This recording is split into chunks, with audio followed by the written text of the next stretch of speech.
Dear Secretary General, dear ministers, ambassadors, distinguished guests, I will do it in old-fashioned way, with my papers, because, it was just for you. After our movie experience, you know how to present yourself in front of the camera. And I fully agree that there is a future after OECD when I saw the movie. And you are now also a great star in Slovakia. Ladies and gentlemen, I am really delighted to open this year's OECD Ministerial Council meeting, which is taking place, I have to say, at a decisive crossroads for policymaking, as our economies are becoming progressively more digitized, while the need for internationally coordinated policy approach is growing. And today and tomorrow, we will discuss how the digital transition can be harnessed for our brighter future, for economic growth, prosperity, well-being, and sustainable development.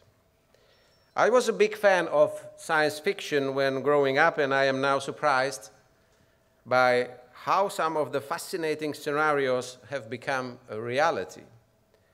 The promotional video of the Secretary General and myself for the ongoing OECD week in Paris you have just seen may resemble the famous scene from the cult sci-fi movie The Matrix, to which I would like to refer by quoting Morpheus, one of the central characters of the movie. There is a difference between knowing the path and walking the path. And this is precisely the challenge we must all address in the real world. We know that the digital revolution has been ongoing for some time, but we are still to pin down the concrete policy approaches.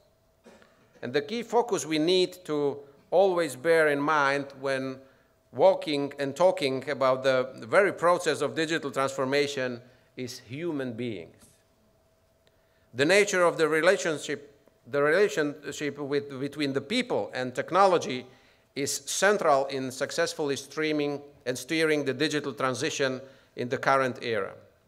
We can imagine many future worlds, and as the science fiction genre has shown us, many of them can be dystopian.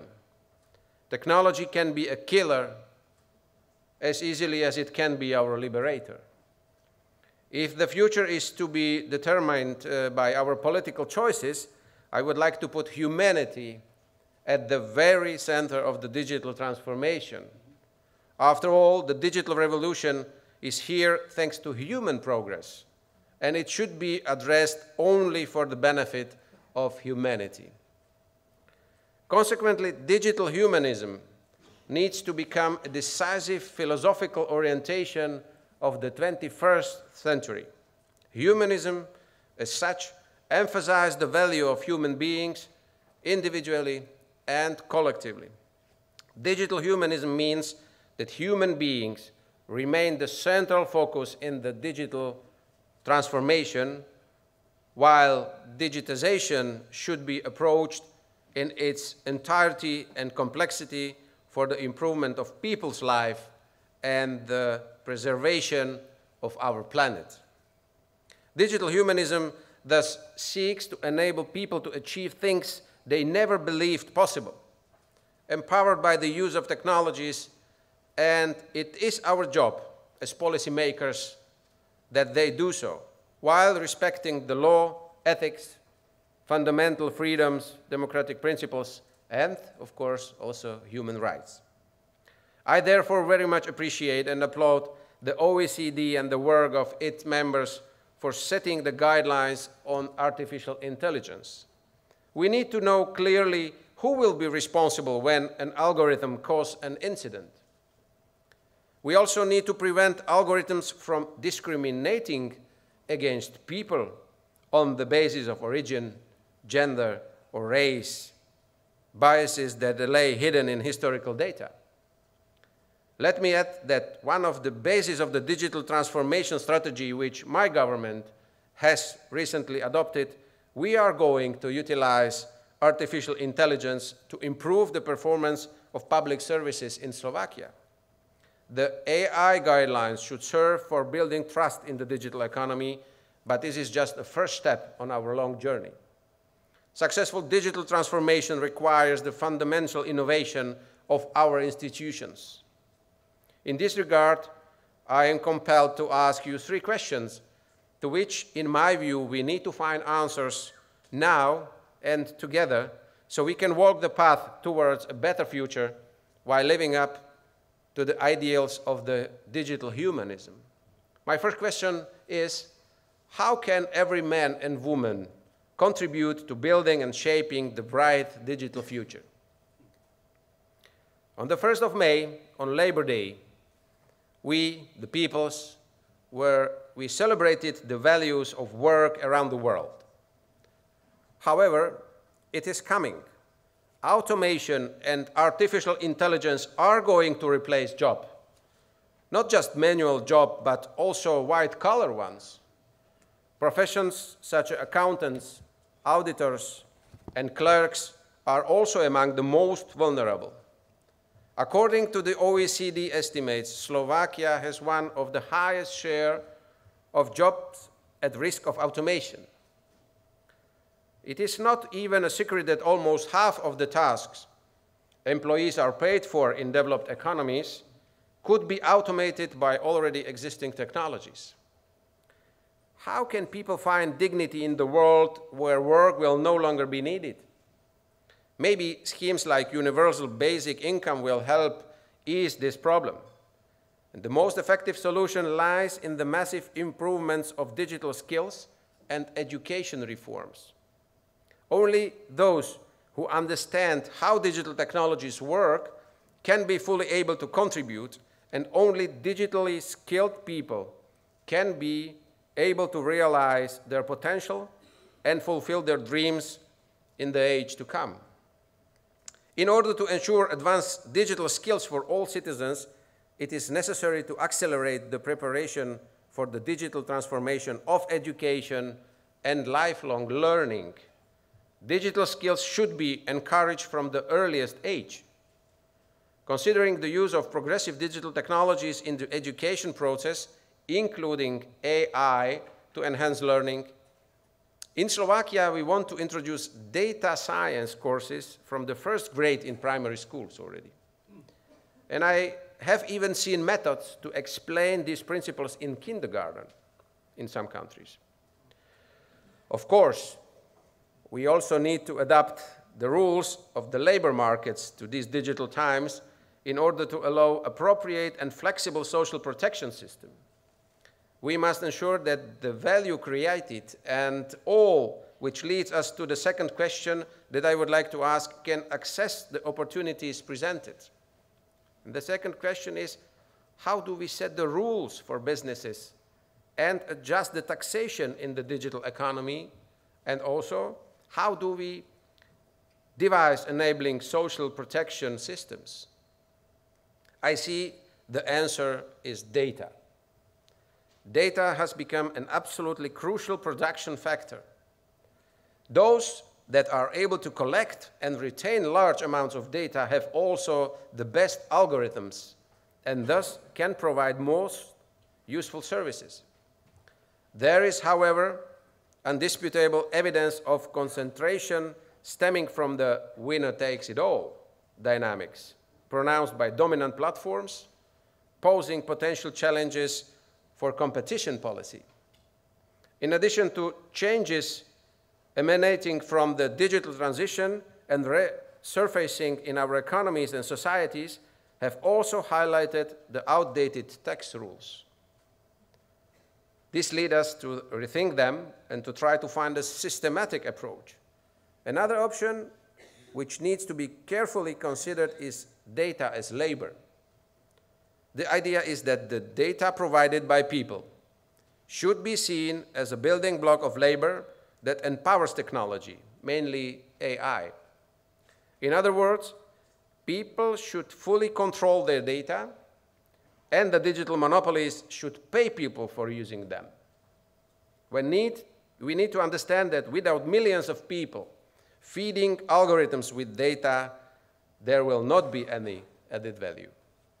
Moreover, I would be delighted to see further progress towards a global consensus on whether and how to tax businesses with a substantial digital footprint but no physical presence in a jurisdiction.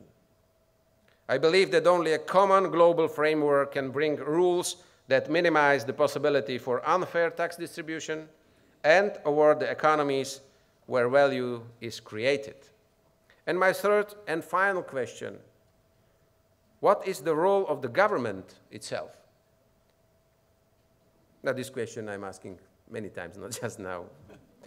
But perhaps artificial intelligence can surprise us one day by also replacing politicians.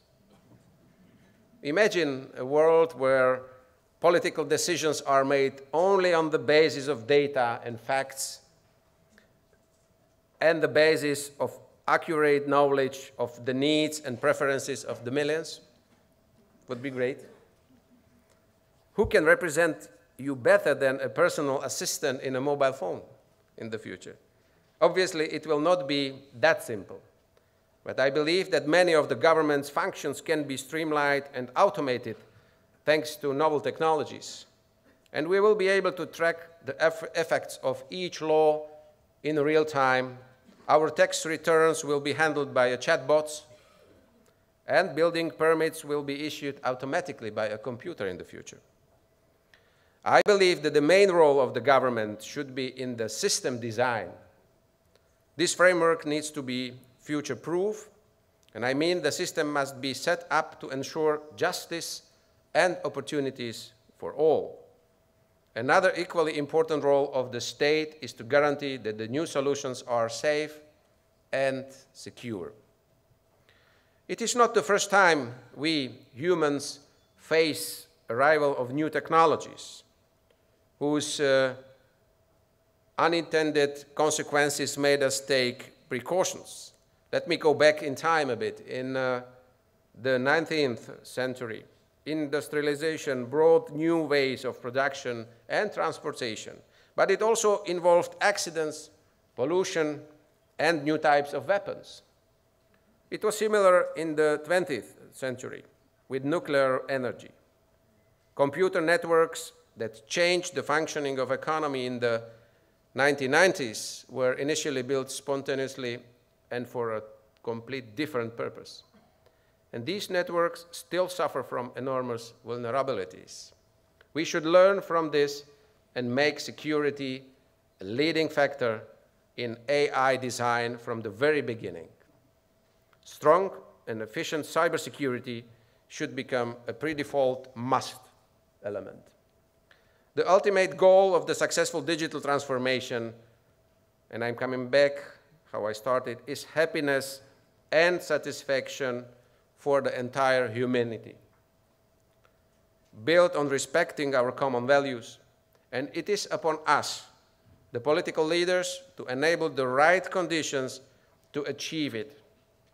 And it will be hard without joint action and intensive cooperation between our nations and states. And therefore, I wish to especially thank the OECD for providing us with this unique platform that enables us to discuss the opportunities and challenges also of digital transformation and share the best practices and contemplate the most suitable policy approaches, how all the people can benefit from the digital revolution. So let's all step together into the light and choose the future. And dear Angel, I was listening to your speech, and it was a very strong speech and very important speech, or even in that part when you mentioned OECD and the current situation. And that's why we, Slovak presidency, together with my colleagues, are trying to bring to this very important and prestigious institution also a little bit of fun and entertainment. So I hope you will enjoy it this night. Thank you very much.